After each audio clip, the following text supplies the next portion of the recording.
Morning class. Welcome to fifth class. आज हम English language का 9 चैप्टर पढ़ेंगे। 9 चैप्टर इज़ वर्ब, ट्रांसिटिव और इंट्रांसिटिव। आइए इन सेंटेंस को पढ़ते हैं। Manju open the door. Manju ने दरवाज़ा खोला।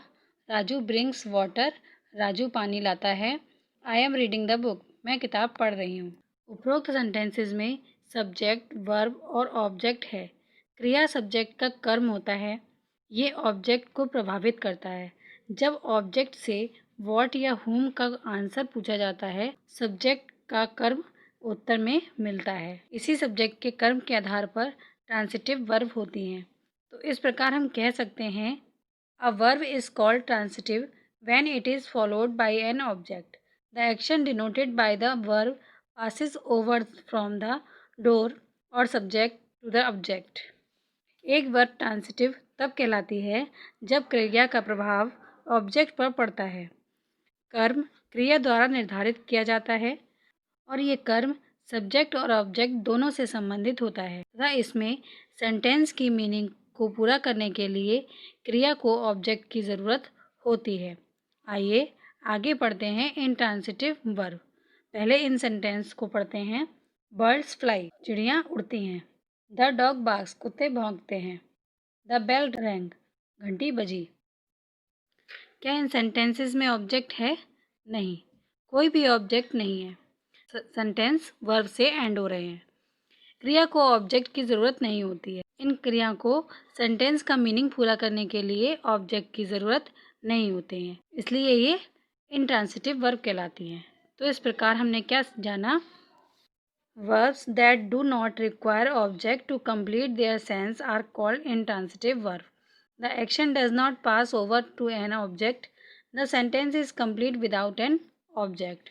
वो क्रिया जिसमें अपने सेंटेंस के अर्थ को पूरा करने के लिए ऑब्जेक्ट की आवश्यकता नहीं होती है तथा कर्म का ऑब्जेक्ट पर कोई प्रभाव नहीं होता है। इसमें सेंटेंस बिना ऑब्जेक्ट के ही कंप्लीट हो जाता है, तो वो क्या कहलाते हैं? Intransitive verb. आइए ट्रांसिटिव और इंट्रांसिटिव वर्ब को जानने के बाद हम इसकी एक्सरसाइज बुक और कॉपी में करते हैं। इसमें एक्सरसाइज ए और बी दोनों ही आपको बुक में और कॉपी में करनी है। तो आइए पहले ए एक्सरसाइज देखते हैं। And circle the transitive verbs and underline the intransitive ones. इसमें आपको ट्रांसिटिव वर्ब पर सर्कल करना है और इंट्रांसिटिव वर्ब पर अंडरलाइन करनी है। फर्स्ट सेंटेंस है, जिज्ञासा ड्रोव अ कार। जिज्ञासा ने कार चलाई।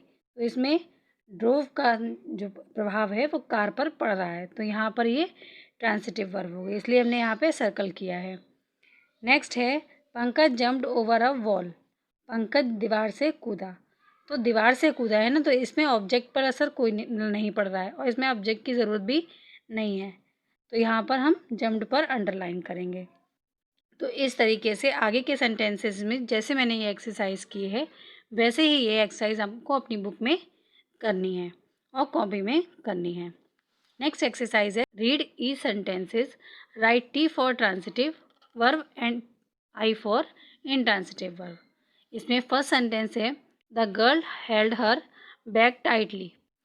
लड़की ने अपना बैग टाइट कस के पकड़ा है, तो इसमें पकड़ने की जो क्रिया है वो उसका असर हम बैग पर पड़ रहा है, तो यहाँ पर ये ट्रांसिटिव वर्ब हो गई। नेक्स्ट है, I can type this letter very fast. इसमें कैन और टाइप का असर लेटर पर पड़ रहा है, तो यहाँ पर ये ट्रांसिटिव वर्ब हो गई।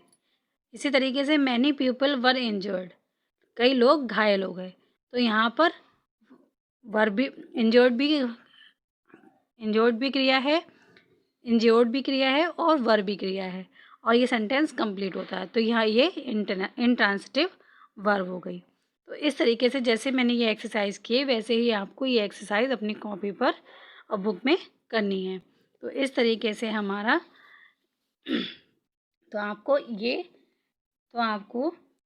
ए और बी दोनों एक्सरसाइज बुक में और कॉपी में नीट एंड क्लीन करनी है और कॉपी पे जिस तरीके से मैंने साफ साफ लिखा है ऐसे ही आपको अपनी कॉपी पर ये एक्सरसाइज कंप्लीट करनी है।